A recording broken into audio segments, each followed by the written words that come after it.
नमस्कार. मी ऐश्वर्या दर्शन क्षीरसागर तुमचं I can training इन्स्टिट्यूटमध्ये स्वागत करत आहे. तुम्ही माझ्याबरोबर शिकत आहात मंथन या टॅलेंट सर्च एक्झामिनेशनचा सिलेबस. तर मागच्या व्हिडिओमध्ये आपण पाहिलं इंग्लिश लँग्वेज एमध्ये आपण थोडंसं इंग्लिश लँग्वेजबद्दल, इंग्लिश अल्फाबेट्स, इंग्लिश थिंग्स, जे की कसं बोललं पाहिजे, प्रनन्सिएशन पाहिलं, त्याच्यानंतरनं छोटे छोटे वर्ड्स पाहिले. आता याच्यामध्ये थोडंसं आपण पुढं जाणार आहोत. याच्यामध्ये आपल्याला सगळ्यात महत्त्वाचा जो टॉपिक असतो तो असतो ग्रामर. आता ग्रामर सेक्शन जो आहे, जसं मराठीमध्ये आपल्याला व्याकरण असतं तसंच इंग्लिशमध्ये आपल्याला ग्रामर हा सब्जेक्ट असतो. आणि ग्रामरमध्ये खूप छोट्या छोट्या गोष्टी असतात की जसं की आपल्याला मराठीमध्ये कर्ता, कर्म, क्रियापद या प्रकारच्या गोष्टी असतात. त्याच फक्त आपल्याला इंग्लिशमध्ये कोणत्या नावाने काय असतं हे आपल्याला आज पाहायचं आहे. सो आपण स्टार्ट करतोय जो की युनिट आहे 3. त्याच्यामध्ये पहिला जो आहे तो आहे पार्ट्स ऑफ स्पीच. म्हणजेच काय जे आपण बोलतोय त्याच्यामध्ये एक काहीतरी वाक्य आहे, काहीतरी कोणतरी कर्ता आहे, काहीतरी कर्म आहे. तेच आपल्याला इंग्लिशमध्ये काय असतं तर ते आहेत पार्ट्स ऑफ स्पीच. आता याच्यामध्ये जो पहिला जो पार्ट आहे तो आहे नाऊन, ज्याला मराठीमध्ये नाम असं सुद्धा म्हणलं जातं. A noun is a word used for things we actually see or know through imagination or their characteristics. म्हणजेच काय असे काही वर्ड्स किंवा असे काही नेम्स जे की आपण पाहतोय, जे आपल्याला दिसत आहेत, जसं की पेन आहे, बोर्ड आहे, जे आपण पाहतोय आणि त्यांना काहीतरी एक कॅरेक्टरिस्टिक्स आहेत, म्हणजेच त्याचे काहीतरी स्पेशालिटीज आहेत, त्याच्यावरून आपण त्याला ओळखतोय. म्हणजेच काय असणार आहे ते नाऊन असणार आहे. आता याच्यामध्ये काय आहे की ज्या वर्डने त्या गोष्टीला ओळखलं जाते, म्हणजेच ओळख दिली जाते, एक आयडेंटिफिकेशन आहे, ते म्हणजेच असणार आहे नाऊन. आता याच्यामध्ये पाहूया पहिलं जे एक्झाम्पल आहे अशोक इज टॉल. म्हणजेच काय की याच्यामध्ये काय सांगितले, अशोक जो आहे तो टॉल आहे. म्हणजेच काय तर अशोक हे जे आहे आपलं ते याच्यामध्ये नाऊन असणार आहे, because this is the name of a person. And also second example Himalaya is a mountain. आता याच्यामध्ये दोन नाउन्स आहेत आपल्याला का, एक फर्स्ट जे आहे ते आहे हिमालया आणि दुसरं जे आहे ते माउंटेन. आता याच्यामध्ये बरेचसे प्रकार असतात, common noun, proper noun, but आपल्याला जनरली आपल्या मंथन या परीक्षेसाठी एवढे डीप असं नाउनचे प्रकार नाही आहेत. तर याच्यामध्ये आपण पाहतोय हिमालया पण नाउन आहे आणि माउंटेन सुद्धा एक नाउन आहे. माउंटेन म्हणजेच काय तर माउंटेन, हिमालया हे नाव आहे माउंटेनचं, हे आपल्याला याच्यामध्ये समजते. म्हणजेच आपल्याला एक आयडेंटिफिकेशन मिळते, त्यावेळेस आपल्याला तो वर्ड म्हणजेच काय असणार आहे, नाऊन असणार आहे. याच्यामध्ये आपण सेकंड पाहूया. जसं नाऊन आहे तसं प्रोनाऊन आहे. म्हणजेच काय, when we talk we cannot say one word repeatedly.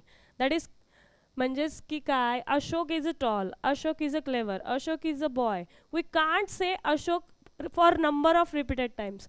So we have to use one single word replacing Ashok, that is pronoun. म्हणजेच काय, words used in a place of nouns are called pronouns. मग याच्यामध्ये कोणते कोणते असणार आहेत, ही, शी, माय. ही असणार आहे जो की सिंग्युलर असणार आहे, बट जे आपण म्हणू शकतो की जेंट्स, लेडीज या प्रकारे असतं, त्यामध्ये जेंट्ससाठी, नंतर शी जो आहे तो लेडीज वुमनसाठी, माय, माइन, हर जे असणार आहे ते वुमेनसाठी, हिम जे असणार आहे ते मॅनसाठी, इट म्हणजे जी वस्तू आहे, थिंग आहे त्याच्यासाठी, अँड दे जे की प्लुरल आहे सर्वांसाठी. आता आपण एक ह्याचं एक्झाम्पल पाहूया. Suraj is a boy, he is a clever. जसं की आपण म्हणलं की सूरज आपण रिपीटेडली यूज करू शकत नाही. Suraj is a boy, Suraj is a clever, Suraj is a tall, Suraj going to school every day. So we have to use he for the word Suraj. So he is a pronoun. So we have discussed noun and pronoun. Now we are going to discuss adjective.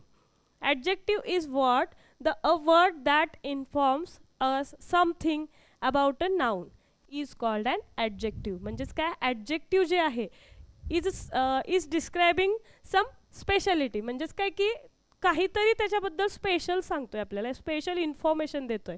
म्हणजेच काय, Ram is a boy, but Ram is a clever boy.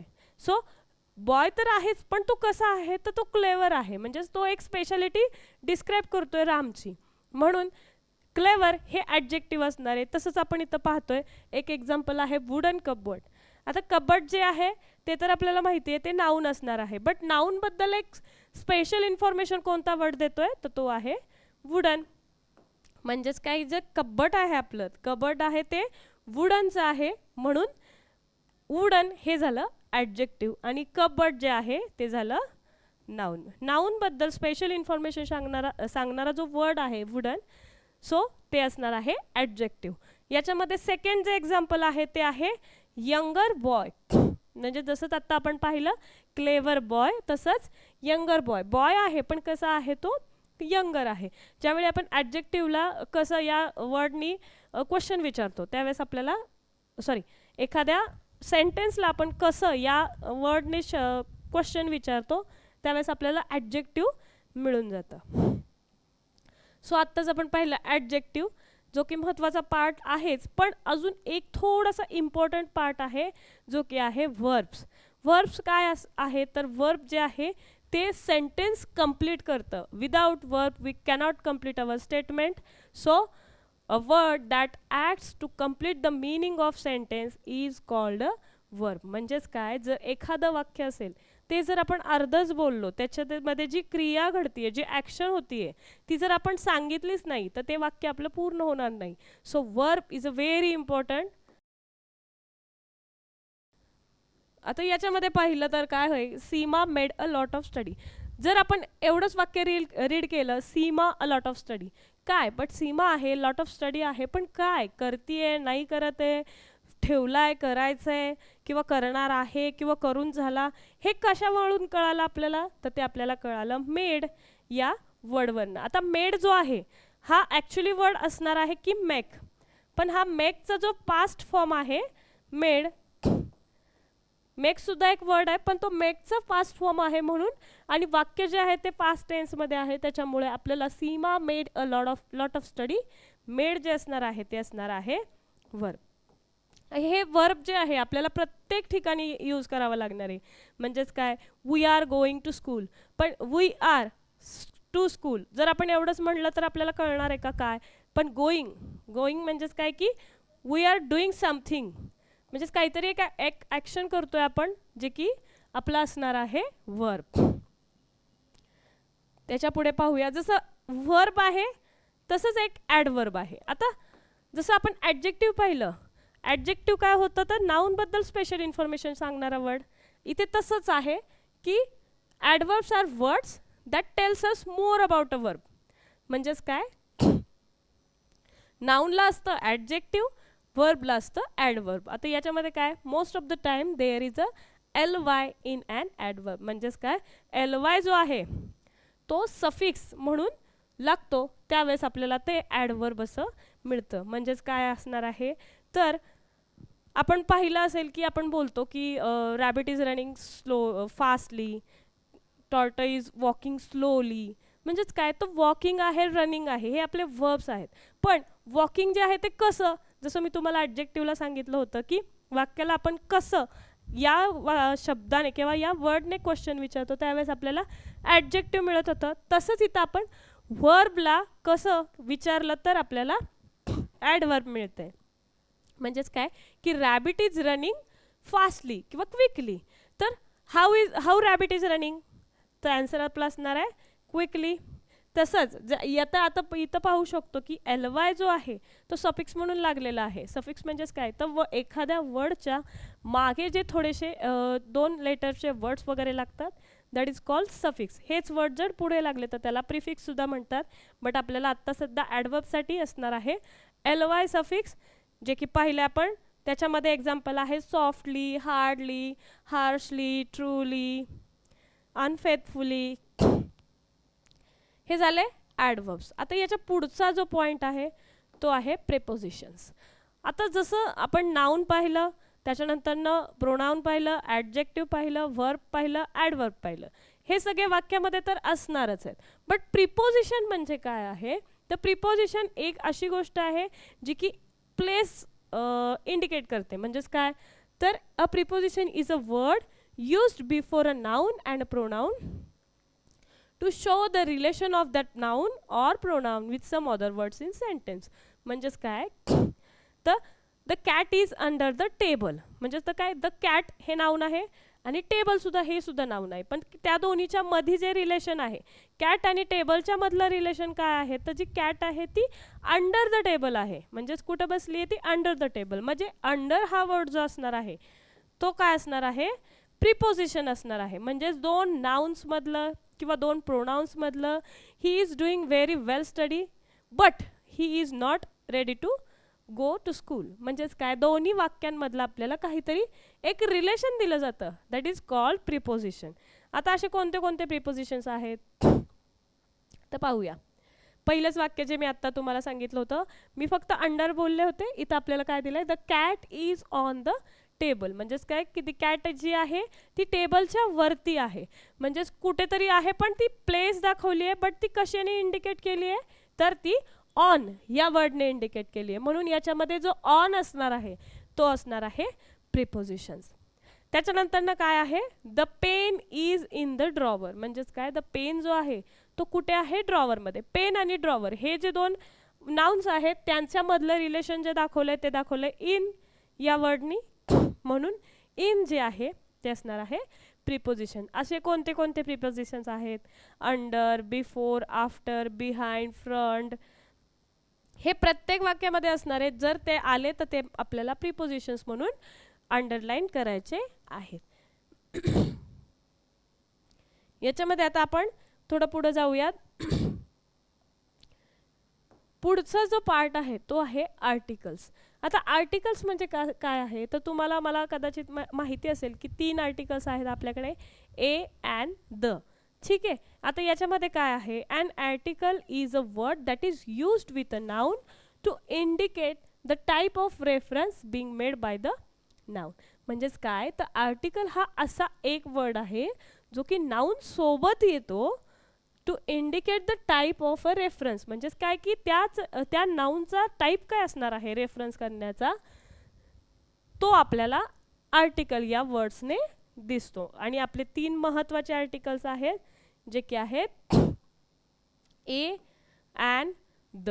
आता याच्यामध्ये सांगायचं असं आहे की ए जे आहे ते सिंपल नाउन किंवा नुसते नेम्स वगैरे असतील तर तिथे आपण ए लावतो. अँड जे आहे हे खूप महत्त्वाचं आहे, हे लक्षात ठेवा. एखाद्या वर्डच्या स्टार्टिंगला ए ई आय ओ यू हे मी तुम्हाला सांगितलेले आहेत. हे 5 जे आहेत ते आपले वॉवेल्स आहेत, हे मी मागच्या व्हिडिओमध्ये तुम्हाला सांगितलं आहे. हे 5 जे वॉवेल्स आहेत त्याच्याने जर एखाद्या वर्डची जर सुरुवात झाली असेल तर आपण कोणता वर्ड वापरतो अँड हे आर्टिकल वापरतो. हे खूप इम्पॉर्टंट आहे, हे लक्षात ठेवा. ए ई आय ओ यू.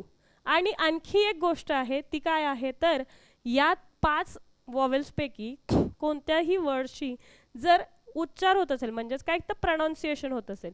आता आपण पाहिलं अवर. अवरमध्ये जरी आपला स्टार्टिंगचं लेटर जे आहे ते एच आहे, बट इथं आपण प्रोनाउन्सिएशन कसं करतोय अवर म्हणजेच ओ. सो दॅट इज ओ येतोय, म्हणून आपण याच्या पुढे जे वापरणार आहोत ते ॲन वापरणार आहोत. सॉरी. आता जे ए तर तुम्हाला सांगितलं की सिंपल थिंग्स आहेत, नाव आहे, नाऊन आहेत, प्रोनाउन आहेत, तर ए वापरू शकतो. त्याच्यानंतर ना ॲन तर वॉवेल्सच्या स्टार्टिंगला वापरायचं आहे. आणि द जे आहे ते डेफिनेट गोष्टींसाठी द वापरायचं आहे. म्हणजेच काय जी आता द युनिव्हर्सिटी जी की कधीही चेंज होणार नाही आहे, म्हणूनच काय तर द जे आहे ते डेफिनेट गोष्टींसाठी वापरायचं आहे. आता थोडंसं पुढे जाऊया. आपण आत्ता वाक्यामध्ये पाहिलं की एक नाऊन होतं, त्याच्यानंतर प्रोनाऊन होतं, व्हर्ब होतं, त्याच्यामुळे वाक्य जे आपलं जे आहे ते कंप्लीट होत होतं. बट त्याच्यामध्ये जे वाक्य आहे त्याच्यामध्ये आपलं जे नाऊन होतं त्याला एक्झॅक्टली काय म्हणायचं आहे तर ते आपल्याला इथं कळणार आहे. तर ते काय आहे recognising parts, subject and predicate of sentence. आता याच्यामध्ये जर पाहिलं आपण जर सेंटेन्सला हू या वर्डने क्वेश्चन विचारला तर आपल्याला आपल्या सेंटेन्सचा सब्जेक्ट मिळतो. म्हणजेच काय, सब्जेक्ट याचाच अर्थ मराठीमध्ये कर्ता असं होतं. जे आपण वाक्य पाहूया. Aditya draw a circle.